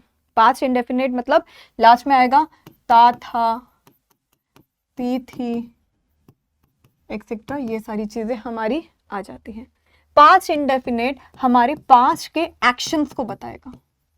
क्या बताएगा? हमारे पांच के एक्शंस को बताएगा, हमारे पांच की हैबिट को बताएगा, पांच हैबिचुअल एक्शंस, हमारे पांच का कोई काम या हमारे पांच का कोई रूटीन। हैबिचुअल एक्शन मतलब रेफर टू पास्ट रूटीन, तो ये उसको दर्शाता है, ठीक है। ये हमारे को और भी क्या क्या बताएगा, बताइए। ये हमारे को कोई कंडीशन जो एग्जिस्ट कर रही है उसके बारे में भी बताता है। तो ये हम ये कहेंगे कि ये इंडिकेट करता है कंडीशन को, इंडिकेट करता है किसे? कंडीशन को, ठीक है। और या हम ये कहें ये एक कंडीशनल सेंटेंसेस में भी यूज होता है, ये हमारे कंडीशनल सेंटेंसेस में भी यूज होता है, ठीक है। तो ये सारी चीजें हम यहाँ पर कर सकते हैं। और इसमें भी 4 टाइप के सेंटेंसेस होते हैं, लेकिन इसका भी एक इम्पॉर्टेंट है कि इसके अफर्मेटिव सेंटेंस में हेल्पिंग वर्ब नहीं लगती है, अफर्मेटिव सेंटेंस में ही खाली, ठीक है। मेन वर्ब इसमें क्या होता है? मेन वर्ब का सेकंड फॉर्म लगता है अफर्मेटिव सेंटेंस में, ठीक है। बाकी मेन वर्ब, अगर हम ये कहें मेन वर्ब का फर्स्ट फॉर्म बाकी ऑल सेंटेंसेस में, मतलब कि नेगेटिव, इंटरोगेटिव या डबल इंटरोगेटिव, इन सब में लगता है, ठीक है, इन सब में लगता है। नेगेटिव में अगर कोई वर्ड आ जाता है नेवर, तब मेन वर्ब का सेकंड फॉर्म लगता है, ये हमें पता है, ठीक है। हेल्पिंग वर्ब तो नहीं लगती अफर्मेटिव में, लेकिन हेल्पिंग वर्ब इसकी होती क्या है? हेल्पिंग वर्ब होती है इसकी डिड, चाहे सिंगुलर हो चाहे प्लूरल हो, इसमें यही चीज लगेगी, ठीक है, यही चीज लगेगी। चलिए अब हम यहाँ पर इसके एग्जाम्पल्स को भी देख लेते हैं, ठीक है। एग्जाम्पल को देखो, first of all I wrote a letter yesterday, मैंने एक पत्र लिखा कल। ये क्या है? येस्टरडे से हमें ये भी पता चल गया कि पास्ट में है, और साथ ही साथ रोट मतलब लिखा, तो ये हमारी पास्ट की हैबिट को बता रहा है। हैबिट को बता रहा है नहीं, ये कोई हैबिट तो नहीं है, लेकिन ये हमारे पास्ट के एक्शन को दर्शा रहा है। क्या दर्शा रहा है? एक्शन को। अब अगर मैंने यहां पर कहा second, I played cricket in my childhood, I played cricket in my childhood, ठीक है, मैंने क्रिकेट खेली मेरे चाइल्डहुड में। बचपन, बचपन क्या है? जो बीत गया है। बचपन क्या है? जो बीत गया है। अगर वो बीत गया है तो यहां पर ये पांच के एक्शन को दर्शा रहा है, और पांच के कर रहा है, अफर्मेटिव है, सो दैट इज वाई यहां पे सीधा मेन वर्ब का सेकंड फॉर्म लगा रखा है। यहां पर मेन वर्ब का सेकंड फॉर्म दिखा रहा है। अब थर्ड मैंने कहा I wish I knew singing, I wish I knew singing, मेरी इच्छा थी कि मुझे गाना गाना आता हो। तो ये क्या है? ये कंडीशन को दिखा रहा है। अगर मैंने कहा if Ram came we would congratulate him, अगर राम आ जाता है तो हम उसे कॉन्ग्रेचुलेट करते, मतलब करते। यहाँ पर क्या है, हाँ, अगर राम आ जाता है, अगर राम आ जाता था, ठीक है, तो we would congratulate him. If Ram came, अगर राम आ जाता तो हम उसे कॉन्ग्रेचुलेट करते, पास्ट को बता रहे हैं। तो यहाँ पर ये क्या है, कंडीशनल सेंटेंसेस। यहाँ पर आए क्या है, ये हमारी कंडीशन को दर्शा रहा है। ये कंडीशनल इफ क्लॉज क्या होता है, कंडीशनल सेंटेंसेस नहीं होता, वही चीज यहाँ पर बोली गई है, ठीक है। अगर राम आ जाता तो हम उसे कॉन्ग्रेचुलेट करते हैं, फाइन। चलो, तो ये हमारा हो गया पास्ट इंडेफिनिट। अब हम करते हैं हमारे पास्ट कॉन्टिन्यूअस को।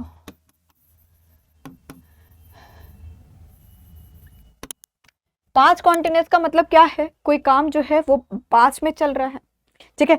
पास्ट कॉन्टिन्यूअस का मतलब क्या होता है, कोई एक्शन जो है वो पास्ट में चल रहा है, ठीक है। तो पहला तो इसका ये हो जाता है कि एक्शन जो पास्ट में प्रोग्रेसिव था, जो एक्शन जो पास्ट में प्रोग्रेसिव था, ठीक है। सेकंड, यहां पर एक चीज और भी होती है, two action simultaneously, two actions simultaneously, अगर हम ये कहें एक प्रोग्रेस में है, ठीक है, दो एक्शन एक साथ हो रहे हैं, ठीक है। और इसको हम यूज कर सकते हैं, इसको हम यूज कर सकते हैं कॉम्बिनेशन विद पास्ट इंडेफिनिट। हम इसे पास्ट इंडेफिनिट या सिंपल पास्ट के साथ भी यूज कर सकते हैं। पास्ट कॉन्टिन्यूअस का मतलब क्या है कि कोई चीज रहा था, रही थी है, एक्सेट्रा, है ना। जैसे हमने यहां पर क्या करा था, इंडेफिनिट में था थी, है ना। तो यहां पर क्या है, यहां पर कोई एक्शन है, पास्ट में प्रोग्रेसिव है, दो एक्शन को हम साइमल्टेनियसली प्रोग्रेस में कर रहे हैं, ठीक है। कॉम्बिनेशन कर रहे हैं हम पास्ट इंडेफिनिट टेंस के साथ। क्या कर रहे हैं, पास्ट इंडेफिनिट टेंस के साथ। एग्जाम्पल देख लीजिए, लेकिन उससे पहले हेल्पिंग वर्ब भी तो चाहिए। हाँ, देखिए इसकी हेल्पिंग वर्ब क्या होती है, इसकी हेल्पिंग वर्ब होती है वॉज या वर। वॉज लगता है सिंगुलर के साथ, वर लगता है प्लूरल के साथ, ठीक है। आई के साथ वॉज लगेगा, आई के साथ हम वर भी लगा सकते हैं, लेकिन अगर कोई इमेजिनेटिव सेंटेंस हो, मतलब मैंने कहा I wish I were a bird, ठीक है। हाँ, तो यहां पर अगर हम इमेजिनेटिव है या यहां पर हम कहें कंडीशनल, तब भी हम यूज कर सकते हैं आई के साथ वर को, ठीक है। मेन वर्ब इसमें क्या होती है, मेन वर्ब इसमें होती है मेन वर्ब का फोर्थ फॉर्म, या हम ये कह सकते हैं मेन वर्ब का फर्स्ट फॉर्म प्लस आईएनजी, ठीक है। अब आपको एक्शन पास्ट में प्रोग्रेस में मैं खाना खा रही थी, आपको पता है, ठीक है। दो एक्शन साइमल्टेनियसली इन प्रोग्रेस, ये थोड़ा नया टर्म आपके लिए आ सकता है कि दो एक्शन जो वर्ब एक साथ चल रहे थे पास्ट में, तो हम उसे पास्ट कॉन्टिन्यूअस में बोल सकते हैं, ठीक है। जैसे एग्जाम्पल,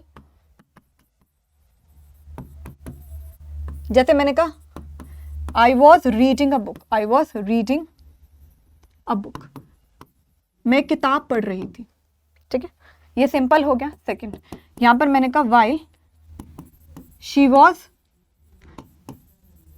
प्रिपेयरिंग द फूड,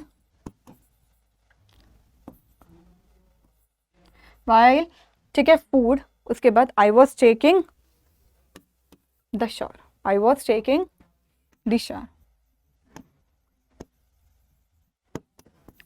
मैंने क्या बोला कि दो चीजें साइमल्टेनियसली हो रही हैं। While she was preparing the food, पहला एक्शन कि जब वो खाना बना रही थी तो मैं नहा रहा था, ठीक है। थर्ड हमारा यहां पर क्या आया, जब मैंने कहा combination with the past indefinite, इसका मतलब क्या हो गया, जैसे मैंने कहा वाइल, वाइल नहीं, हम यहां पे कर लेते हैं व्हेन, ठीक है। जैसे कि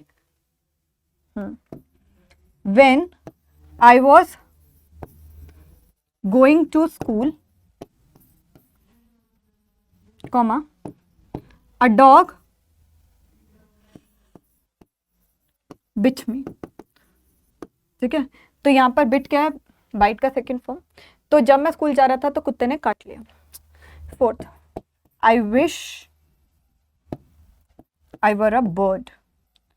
मैं विश करती हूँ काश मैं पापा की परी होती, है ना, तोड़कर चली जाती। I wish I were a bird. तो ये हमारा इमेजिनेटिव या हम ये कह सकते हैं कंडीशनल सेंटेंस हो गया। ठीक है, ओके। अगर हमारे को कंडीशनल में बनाना है तो हम बोल सकते हैं if I were a bird, if I were a bird I will stay at home, I will not stay at you. तो ये कंडीशनल हो गया। ठीक है, ये हमारा हो गया क्या, past continuous, past perfect.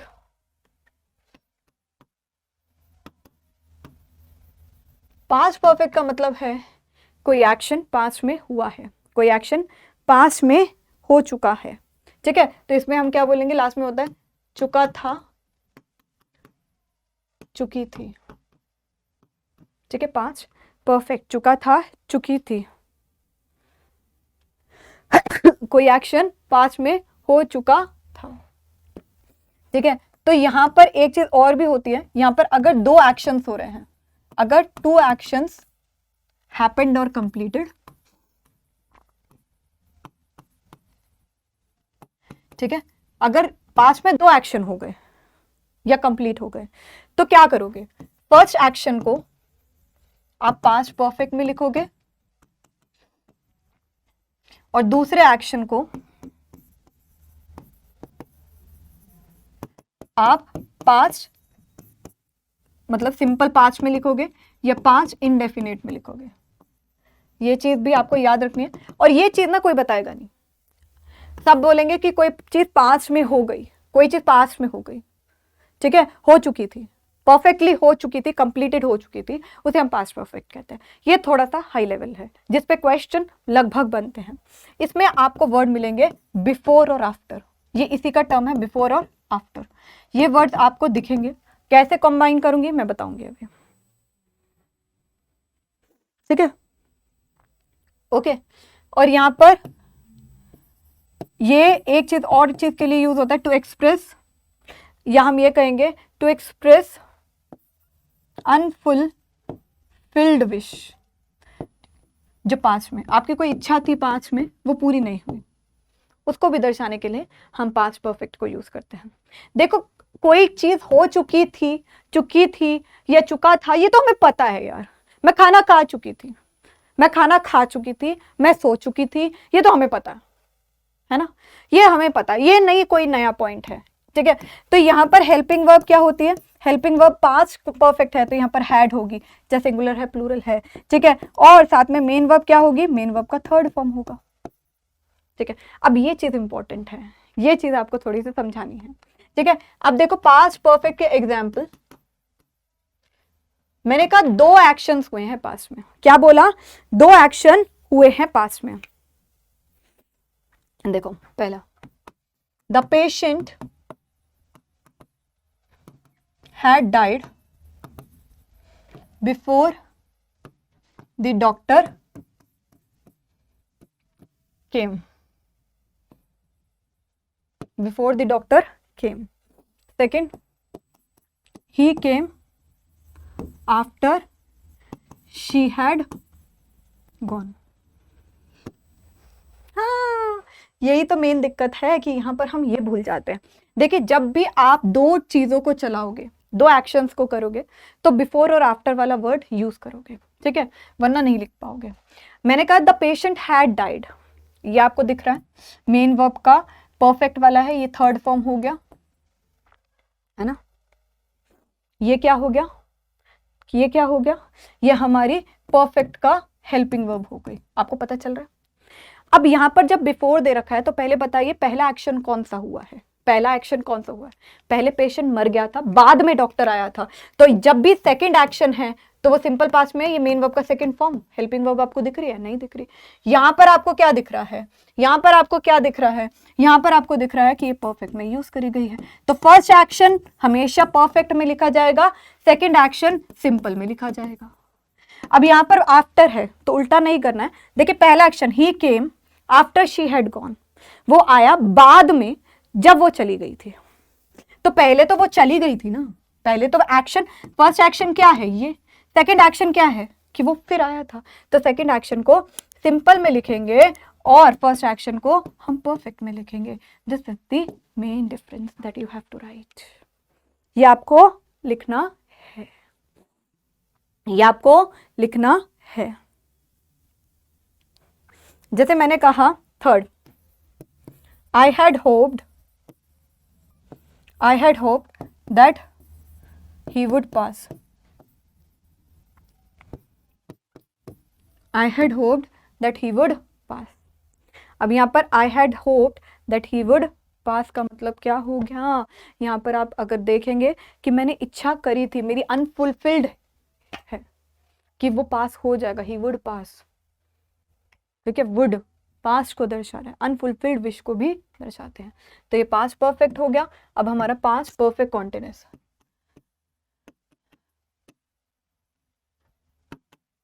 Past perfect continuous, इसमें भी बेटा सिंस और फॉर आप लगाओगे। यहाँ पर भी सिंस और फॉर का यूज होगा, जैसे मैंने प्रेजेंट में बताया था, सेम एप्लीकेबल। ठीक है, यहाँ पर अगर मैं कहूँ हेल्पिंग वर्ब क्या है, यहाँ पर हैड प्लस बीन है। अगर नेगेटिव सेंटेंस है तो क्या करोगे, had plus not plus been. अगर इंटरोगेटिव सेंटेंस है तो had plus subject plus been. अगर ये भी नेगेटिव है तो had plus subject plus not plus been. पूरी आप खुद करेंगे। क्या करोगे, आप इसको पूरा खुद करोगे। क्लियर हो गया बेटा? हेल्पिंग वर्ब आपको यहाँ पर क्लियर हो गई। चलिए जी, अब बेटा आगे पढ़ लेते हैं। क्या पढ़ेंगे? अब हम आगे पढ़ेंगे। हेल्पिंग वर्ब तो हमें समझ में आ गई है, लेकिन मेन वर्ब को क्या करना है बताओ। मेन वर्ब में हमारा अगर परफेक्ट कॉन्टिन्यूअस है तो मेन वर्ब के फर्स्ट फॉर्म के साथ हम आईएनजी को लगाएंगे। ठीक है, मतलब कि यहाँ पर क्या है, यहाँ पर हमारा मेन वर्ब का फोर्थ फॉर्म लगेगा। क्या लगेगा? मेन वर्ब का फोर्थ फॉर्म ही लगेगा। पास्ट परफेक्ट कॉन्टिन्यूअस हमें ये बता रहा है किसी निश्चित समय से कोई कार्य चल रहा था। कोई निश्चित समय से बेटा कोई कार्य चल रहा था। ठीक है, तो यहाँ पर हमारे को इसको बहुत ही सिंपल वे में रखना है, जो स्टार्टेड इन द पास्ट। अगर हम ये कहें कि कोई जो काम है, कोई जो वर्क है हमारा पास्ट में शुरू हुआ, ठीक है, और चाहे वो किसी टाइम से शुरू हुआ था। सिंस और फॉर का मैं सेम चीज आपको बता चुकी हूं। ठीक है, अब फॉर एग्जाम्पल मैंने आपको कहा first, she had been watching TV. She had been watching TV since 2 PM। ठीक है, तो यहां पर क्या है, she had been watching TV since 2 PM। तो बेटा यहां पर देखिए कि वह क्या 2 बजे से टीवी देख रही थी। सो हेयर यहां पर देखोगे तो सिंस क्यों यूज किया, because it is showing the point of time. अगर इसी को मैं फॉर को लगा देती तो यहां पर मैं लगा देती she had been watching TV for 2 hours। अब यहां पर पीरियड ऑफ टाइम दे रखा है, ये यहां पर श्योरिटी नहीं दे रखी है, यहां पे सिर्फ ये बता रखा है 2 घंटे से, 2 बजे से, तो पॉइंट आ गया। तो here we have to use since, here we have to use for. ठीक है, अगर इसी को मैं कहूं कि हमारे को इंटरोगेटिव में बनाना है तो हम बोलेंगे had she been watching TV for 2 hours। यह हमारा इंटरोगेटिव बन गया। इसको ही नेगेटिव के फॉर्म में बना दूंगी तो हम क्या बोलेंगे, had she not been watching TV since, या चलो सिंस 2 PM, अगर मैं यहां पर बोलूं पॉइंट ऑफ टाइम के साथ। ठीक है, और अगर इंटरोगेटिव होगा तो WH होगा। मैम क्या यहाँ पर शी की जगह दे आया तो क्या बोलेंगे, दे आएगा तब भी हैड ही बोलेंगे, दे आएगा तब भी हैड ही बोलेंगे, क्योंकि इसके साथ तो कोई और हेल्पिंग वर्ब है ही नहीं। ठीक है, तो फटाफट से इसको लिख लीजिए, फिर मैं फ्यूचर की ओर चलती हूं।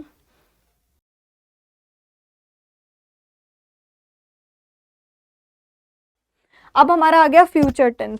तो this tense express an action that has not yet happened और a state that doesn't exist but is expected to take place future.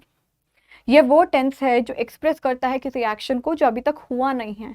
ठीक है, ये जो टेंस है ये एक्सप्रेस करता है उस एक्शन को जो अभी तक हुआ नहीं है, और अ स्टेट दैट डजंट अगर यहाँ पर कहूँ that doesn't exist but is expected to take place, अगर हम यहाँ पर बोलेंगे place future tense after some time for now. क्या बोल रही हूँ मैं, टंग ट्विस्ट हो रही है, एक बार फिर पढ़ते हैं। ये जो टेंस है ये एक्सप्रेस करता है एक एक्शन को जो अभी तक हुआ नहीं है, या उस स्थिति को जो अभी तक आई नहीं है भाई, लेकिन इज एक्सपेक्टेड, लेकिन उम्मीद है कि वो फ्यूचर में हो जाएगी। ठीक है, after some time from now. Future tense को भी क्लासिफाई करते हैं हम 4 टेंसेस में। ठीक है, तो future indefinite, future continuous, future perfect और फ्यूचर परफेक्ट कॉन्टिन्यूअस। ठीक है, क्लियर हो गया? यस और नो। अगर आगे नहीं क्लियर हुआ है तो चलिए इसमें देख लेते हैं फ्यूचर टेंस को। देखिए फ्यूचर टेंस में हम किसे कर रहे हैं, फ्यूचर टेंस के हम इंडेफिनेट को देख रहे हैं। ठीक है, इंडेफिनेट को हम देख रहे हैं। ओके, अब ध्यान से देखिए, यहां पर कोई चीज इंडेफिनेट मतलब वी आर नॉट श्योर। देखिए फ्यूचर में कोई चीज चल रही होगी वो भी श्योर नहीं है। तो मैंने कहा ना कि फ्यूचर टेंस एक ऐसा टेंस है कि जिसे पढ़ना बेकार है, लेकिन ग्रामेटिकली हमें पढ़ना है। अब फ्यूचर की तो हर चीज अनसर्टेन है ना, फ्यूचर में ये चीज चल रही होगी, वो हो रही होगा, वो हो रहा होगा, ये तो बिल्कुल मिथ है। हर चीज इनडेफिनेट है वहां, लेकिन हमने ग्रामेटिकली फिर भी 4 टर्म्स में बांटा है और उसके लिए हम यूज करते हैं हेल्पिंग वर्ब विल या शल। क्या? विल या शल। देखिए आई के साथ हम शल का यूज करते हैं और विल के साथ हम आई के साथ हम शल का यूज करते हैं। दोबारा लिख देती हूँ, बेटर रहेगा। देखिए आई के साथ और वी के साथ हम शल का यूज करते हैं और बाकी के साथ, जैसे कि मैंने कहा यू, ही, शी, इट, दे, इन सब के साथ हम विल का यूज करते हैं। अल्टीमेटली हम कहेंगे शल हम किसके साथ यूज कर रहे हैं, फर्स्ट पर्सन के साथ, और विल हम किसके साथ यूज कर रहे हैं, सेकंड और थर्ड पर्सन के साथ। क्या करें, सेकंड और थर्ड पर्सन के साथ।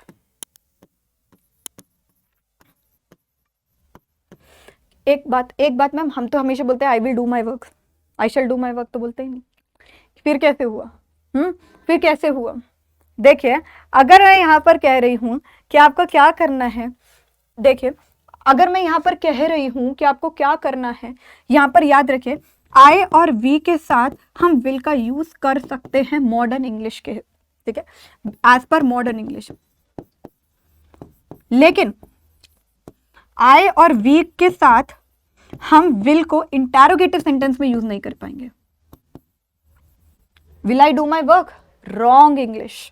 ठीक है, इंटरोगेटिव सेंटेंस में हम यूज नहीं कर पाएंगे। जैसे कि मैंने कहा will I do my work,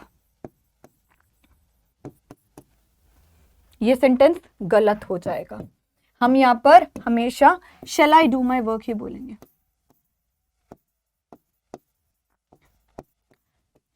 ये करेक्ट है, ये करेक्ट है।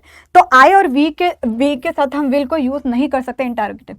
और मॉडर्न इंग्लिश में भी हम कब कब कर सकते हैं, जब आपका कोई डिटर्मिनेशन दिखा रखा हो, डिटर्मिनेशन, ठीक है, आपकी कोई डिटर्मिनेशन है, आप किसी को थ्रेट दे रहे हो, आप किसी को प्रॉमिस कर रहे हो, तो आप आई के साथ विल को लगा सकते हो। I will love you, I will be there for you, I will kill you. ठीक है, तो यहां पर हमने threat, I will complete this task, तो ये मेरा डिटर्मिनेशन, तब हम आई और वी के साथ विल का यूज कर सकते हैं। ठीक है, तो अब हमारी इक्वेशन इसमें भी सेम रहेगी क्या? हाँ, इसमें भी सेम रहेगी। तो अभी हम इंडेफिनेट कर रहे हैं और आई और विल ये तो सारे ही फ्यूचर टेंस के साथ यूज होगा।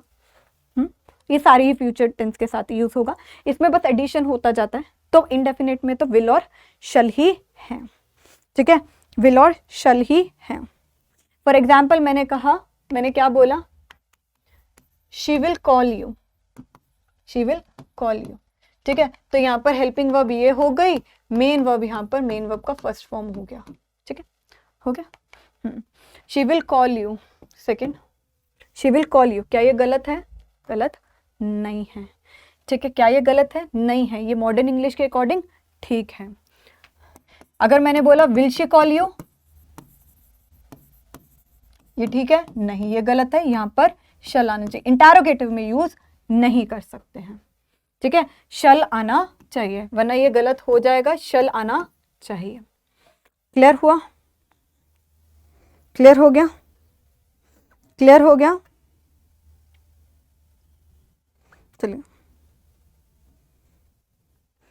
अब अगर हम फ्यूचर इंडेफिनेट के बारे में बात करते हैं, तो फ्यूचर इंडेफिनेट हमारे को फ्यूचर में हर चीज इंडेफिनेट होती है जनरली, तो उसको रेफर करता है, तो इसलिए विल और शल तो सब में आता है। ठीक है, साथ ही साथ बेटा ये कंडीशनल सेंटेंसेस में भी यूज होता है, कंडीशनल फ्यूचर सेंटेंसेस में भी आप यूज कर सकते हो। ठीक है, मैंने जैसे फॉर एग्जाम्पल कहा, unless she works hard, unless she works hard, ठीक है, comma, she will not pass the exam, वो एग्जाम को पास नहीं कर पाएगी। ठीक है, जो एग्जाम को पास नहीं कर पाएगी। तो कंडीशनल सेंटेंसेस में अगर आप देखोगे तो यहां पर देखिए, इसको यूज करते हैं हम प्रेजेंट इंडेफिनेट के साथ, प्रेजेंट इंडेफिनेट प्लस हम यहां पर कर सकते हैं फ्यूचर इंडेफिनेट। ठीक है, अनलेस शी वर्क्स हार्ड, अब अगर आप देखोगे कंडीशन क्या है, जब तक वो मेहनत नहीं करेगी, ये कंडीशनल क्लॉज है, कंडीशनल क्लॉज हुआ ना, तो ये क्या होगा, ये प्रेजेंट इंडेफिनेट में होगा, तो यहां पर हम ये कहेंगे, इसके साथ हम फ्यूचर इंडेफिनेट में कर सकते हैं। ठीक है, फ्यूचर में कर सकते हैं। चलिए, अब फ्यूचर कॉन्टिन्यूस कर लेते हैं। फ्यूचर कॉन्टिन्यूस, अब हम यहां पर क्या बात करते हैं, फ्यूचर कॉन्टिन्यूस। फ्यूचर कॉन्टिन्यूस का बेटा मतलब क्या होता है, यहां पर ये चीज भी बहुत इंपॉर्टेंट है। फ्यूचर कॉन्टिन्यूस मतलब कि रहा होगा। बेटा एक तरह से तो मैं ये कहूं कि ये भी इंडेफिनेट ही है ना, इंडेफिनेट पे ही बेस्ड है पूरा फ्यूचर, हाँ या ना? हाँ, तो इसीलिए यहां पर हेल्पिंग वर्ब होती है विल या शल प्लस बी। क्या होती है, विल या शल प्लस बी, विल या शल प्लस बी। और अगर नेगेटिव है तो यहां पर नेगेटिव के लिए यहां पर हम करते हैं शल प्लस नॉट प्लस बी। अगर इंटरोगेटिव हो गया तो हम यहां पर क्या करते हैं, विल या शल प्लस, यहां पर हेल्पिंग वर्ब ये है। ठीक है, अफर्मेटिव सेंटेंस के लिए अगर नेगेटिव है तो ये, इंटरोगेटिव है तो हम करते हैं विल या shall plus subject plus be. अगर नेगेटिव है तो इंटरोगेटिव में हम क्या बोलेंगे, विल या shall plus subject plus not plus be. ठीक है, तो ये आप पूरा कंप्लीट करेंगे होमवर्क के तरह, है ना, क्योंकि ज़्यादा मैं लेक्चर को वास्ट बनाना नहीं चाह रही हूँ। उसके बाद हम यहाँ पर क्या करेंगे, मेन वर्ब। भाई तो मेन वर्ब क्या होगा, यहाँ पर मेन वर्ब क्या होगा, मेन वर्ब यहाँ पर होगा मेन वर्ब का फोर्थ फॉर्म, और you can say main verb के फर्स्ट फॉर्म के साथ आईएनजी, मेन वर्ब के फर्स्ट फॉर्म के साथ आईएनजी। तो ये सारी चीज़ें यहाँ पर आ सकती हैं। ठीक है, तो इसके एग्जाम्पल मैं बता देती हूँ। ठीक है, एग्जाम्पल लिख लो। First, she will not be cooking the food, वो खाना नहीं बना रही होगी, वो खाना नहीं बना रही होगी। She will not be cooking the food, she will not be cooking the food. लिखो लिखो फटाफट से। अगर मैंने इसको इंटरोगेटिव बोल दिया, विल शी इंटरोगेटिव कर दिया, will she not be cooking the food. ठीक है, will she not be cooking the food, क्या ये सही है? गलत है ये। क्यों? क्योंकि बेटा इंटरोगेटिव में शल ही आएगा। लेकिन मैम सुनो तो सही, आप पागल मत बनाओ, ये फर्स्ट पर्सन तो है ही नहीं, तो ये बिल्कुल ठीक है। ठीक है, थर्ड अगर मैं इसको बनाऊं, why will she not be cooking the food, why will she not be cooking the food. तो यहाँ पर ये चीज आपको पता चल गई। अब फ्यूचर कॉन्टिन्यूस के बाद अब हम करते हैं फ्यूचर परफेक्ट। क्या करेंगे? Future perfect. ठीक है, परफेक्ट टेंस। परफेक्ट में क्या होगा, चुका होगा, चुकी होगी, ठीक है, ये सारी चीज़ें आपको लिखनी है, ठीक है। तो यहाँ पर हमारा फ्यूचर परफेक्ट में हम क्या करेंगे, ये सर्टेनली फिनिश होगा। ये टेंस हमें क्या बोल रहा है, सर्टेनली फिनिश्ड इन फ्यूचर, ठीक है, at certain point of time.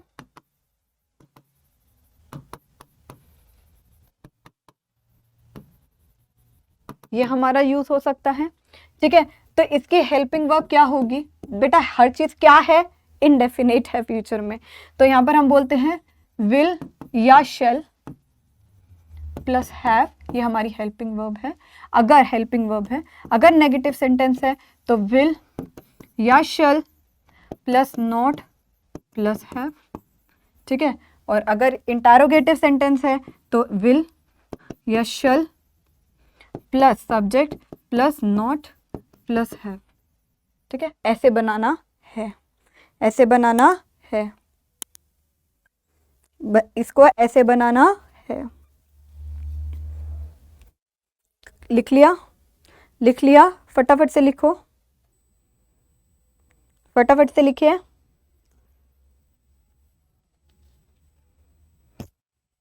चलिए इसका एग्जाम्पल,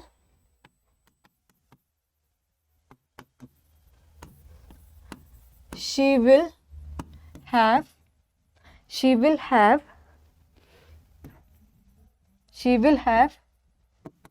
सबमिट। अब क्या लिखोगे, क्या है, परफेक्ट है ना बेटा, तो इसकी हेल्पिंग वर्ब क्या होगी ये बता दी। मेन वर्ब क्या है, मेन वर्ब का थर्ड फॉर्म है, मेन वर्ब का थर्ड फॉर्म है, तो यहाँ पर हम बोलेंगे she will have submitted her project, ठीक है, बाय मंडे। अब देखिए यहाँ पर सिंस और फॉर का यूज नहीं कर रखा है, तो डोंट वरी, सिंस और फॉर करेंगे तो टाइम को बताएगा। बाय मंडे, मंडे तक वह अपना प्रोजेक्ट सबमिट करा चुकी होगी, वह प्रोजेक्ट सबमिट करा रही होगी, तो सिंस मंडे, और यहाँ पर सबमिटिंग हो जाएगा, हिंदी को समझिए, वह मंडे तक अपना प्रोजेक्ट सबमिट करा चुकी होगी। लिखो लिखो फटाफट से लिखिए। अगर मैं इसी को नेगेटिव बना दूं इंटरोगेटिव में, तो जैसे मैंने बोला first second, will she not have submitted her project by Monday, ठीक है, परफेक्ट है बेटा। यहाँ पर क्या है, थर्ड फॉर्म को देखते ही समझ जाइएगा, परफेक्ट है। अब अगर कंफ्यूजन आ रही है तो कॉन्टिन्यूस कर लेते हैं, परफेक्ट कॉन्टिन्यूस में रही होगी, रहे होंगे, ठीक है, तो यहाँ पर हमारा आएगा परफेक्ट कॉन्टिन्यूस।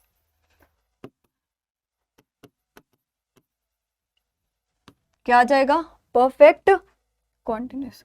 अब परफेक्ट कॉन्टिन्यूस में अगर मैं यहाँ पर कहूँ कि इसकी हेल्पिंग वर्ब क्या होगी, सिंपल सी बात है, पहली बात क्या है, सारे के सारे इनडेफिनेट, तो यहाँ पर आ जाएगा विल या शैल, ठीक है, हेल्पिंग वर्ब, ओके। फिर उसके बाद क्या है, परफेक्ट है तो परफेक्ट की हेल्पिंग वर्ब लगा दो, कॉन्टिन्यूस है तो भाई हम बीन लगाते थे, तो उसे बीन को लगा दो, उसके बीन को लगा दो, ठीक है, उसके बीन को लगा दो, ठीक है। अगर नेगेटिव है, ये तो अफर्मेटिव के लिए हो गया, नेगेटिव के लिए अगर विल या shall plus not have, not plus have plus been, have been की जोड़ी सलामत रहती है, डोंट वरी। अगर ये इंटरोगेटिव है तो यहाँ पर विल या shall plus subject plus not plus have plus been, ये सारी चीज़ें आप लगा लेना, ठीक है। मेन वर्ब क्या आएगा, मेन वर्ब यहाँ पर आएगा, मेन वर्ब का फोर्थ फॉर्म, और you can say main verb के फर्स्ट फॉर्म के साथ ing, मेन वर्ब के फर्स्ट फॉर्म के साथ आप लगा सकते हो ing, तो ये परफेक्ट कंटिन्यूस हो जाएगा। इसमें सिंस और फॉर यूज होगा, हाँ जी, तो यहाँ पर हम कहेंगे इसमें सिंस या फॉर का रूल एप्लीकेबल है, ये रूल लगेगा, ठीक है। और यहाँ पर भी सेम चीज़ होगी कि सिंस पीरियड ऑफ टाइम के लिए नहीं, पॉइंट ऑफ टाइम के लिए, फॉर पीरियड ऑफ टाइम के लिए। ठीक है, तो ये आखिरी कर लेते हैं हम। ठीक है, इसके एग्जाम्पल जैसे मैंने कहा, she will have been washing her clothes, she will have been washing her clothes since 2 PM। वो 2 बजे से अपने कपड़े धो रही होगी। पहले तो इंडेफिनिट है, ठीक है ना। दूसरी बात क्या है, कॉन्टिन्यूस को दर्शा रहे हो, पीरियड पॉइंट ऑफ टाइम को भी बता रहे हो। ठीक है, तो यहाँ पर विल क्यों आ रहा है हर जगह, शैल और विल का लॉजिक क्या, क्योंकि फ्यूचर अल्टीमेटली इंडेफिनिट है, लेकिन फ्यूचर में हम अगर ग्रामेटिकली बोल रहे हैं तो उसमें एडिशन करे जा रहे हैं और कुछ भी नहीं है। ठीक है, लिखो यहाँ पर, और इसी को इंटेरोगेटिव बना दूं तो क्या बोलोगे, विल शी मैम हैव की जगह हैव नहीं आना चाहिए, नहीं, ध्यान से देखना, आगे शैल और विल आया होगा, ताई यहाँ पर हैव लगा है। ठीक है, will she have been washing her clothes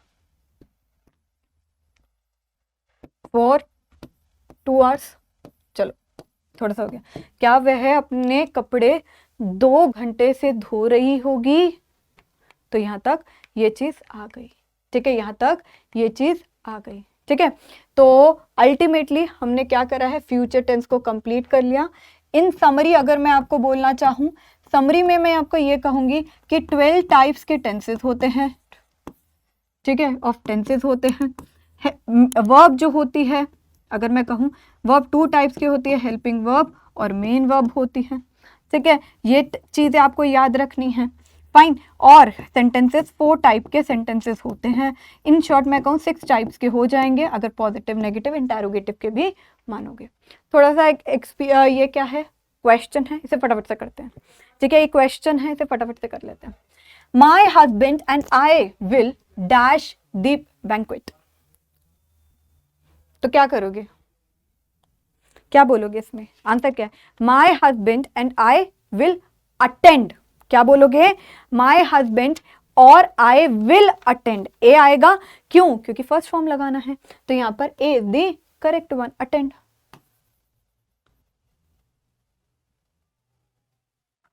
ठीक है, Tom always dash coffee in the morning. Always क्या है, हमेशा, ऑलवेज क्या है, हमेशा। तो ये उस एक्शन को डिनोट कर रहा है जो हैबिट है ना, हैबिट्स को बता रहा है, हमेशा। तो यहां पर हैबिट बता रहा है, तो हैबिचुअल या रूटीन, अगर हम कहें हैबिट और हम ये कहें कि उसके रूटीन को दर्शा रहे हैं, तो यहां पर क्या आएगा कि ये प्रेजेंट इंडेफिनिट का है, तो यहां पर हमारा ड्रिंक्स आएगा। ठीक है, third, I dash already left by the time you called. Left, left क्या है, यहां पर क्या है, यहां पर बोलेंगे अगर हम थर्ड, अगर यहां पर हम बोलेंगे I dash already left the time you called, बोलो क्या लगाओगे। ऑलरेडी मतलब कि पहले ही, मतलब ऑलरेडी वर्ड मैंने आपको शायद बताया भी था ना, ऑलरेडी, स्टिल। ठीक है, ऐसे वर्ड्स बताते हैं, ऑलरेडी हमारे परफेक्ट को दर्शा रहे हैं कि ये हो ही चुका है, तो यहां पर had will be the correct answer. The team dash in 2 hours। Fourth, the team dash in 2 hours। Has arrived, will arriving, is arriving या अराइव्ड। फटाफट से सोचिए, फटाफट से सोचिए। द टीम इज अराइविंग मतलब ये फ्यूचरिस्टिक बोल रहा है कॉन्टिन्यूस में। ठीक है, द टीम इज अराइविंग, आ रही है, आने को बोल रहा है। Fifth one, she dash television for the past 2 hours। For the past 2 hours, 2 घंटे हमें नहीं पता। She dash television for past 2 hours। She has watched, has been watching, will watch या विल बी वॉचिंग। फटाफट से बताइए, फटाफट से सोचिए। तो यहां पर अल्टीमेटली टाइम दे रखा है, तो B option is the correct one. Last, our English teacher dash always on time. Is, was, were, had been, none of this. Our English teacher is always, हमेशा, इंडेफ, ऑलवेज क्या है, हमारी English teacher is always on time.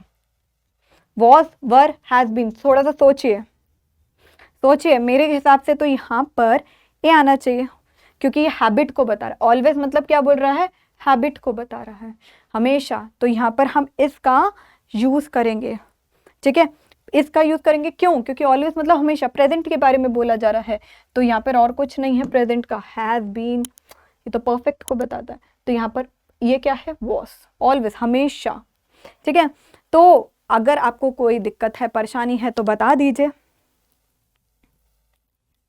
देखिए यार, अगर आपको doubt आ रहा है ऑलवेज तो हमेशा, तो यहाँ पर हैज बीन, जब भी कोई हैबिचुअल एक्शन हो ना, habitual action, what I am saying, कोई भी हैबिचुअल एक्शन हो तो हमेशा हम सिंपल प्रेजेंट टेंस यूज करते हैं। सिंपल प्रेजेंट टेंस, अगर नहीं दे रखा कुछ तो सिंपल प्रेजेंट, आंख मूंद कर, ठीक है।